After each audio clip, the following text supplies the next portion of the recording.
Gördüyünüz bu qeyri-adi texnikanı Cəllabadın Uzuntepe kənd sakini Təvəkkül Nəsirov nə az nə çox düz 10-a yaxın avtomobilin ehtiyat hissələrindən hazırlayıb. İxtisasca mühəndis olan Təvəkkül Nəsirov bu işə hələ 18 il əvvəl başlayıb.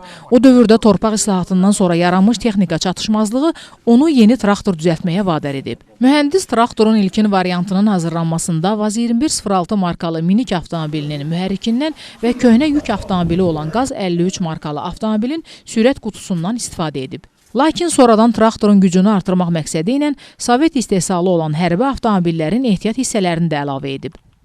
Keçmiş Sovet ordusunda ən mühüm yer tutan Qaz 66 maşınının arxa körpüsüdür. O arxa körpüsünü bilənlər bilir ki, o necə üstünlükləri olub onun. Konstruksiya, kabinkadır, kuzovdur, kapotdur, hamısı dizaynı tam özümüzündür. Minik və yük avtomobillərinin ehtiyat hissələrindən ərsəyə gələn traktorun kiçik olması bu texnikanı həyətyanı sahələrdə rahat istifadə etməyə imkan verir. Müsahibimiz deyir ki, artıq bu traktor ona qazanc da gətirir. Buğda əkində istifadə edilir, noxud əkində, mərc əkində, hər şeydə istifadə olunur. Qeyri-adi traktor qoşqusu ilə birlikdə 6 ton yük götürmə qabiliyyətinə malikdir. Əgər sifariş olarsa bu traktorun eynisindən hazırlamaq Təvəkkül Nəsirov üçün heç də çətin deyil. Bunu da onun özü deyir. Pərvanə Əliyeva, Vüqar Məlikov, Cəllabad.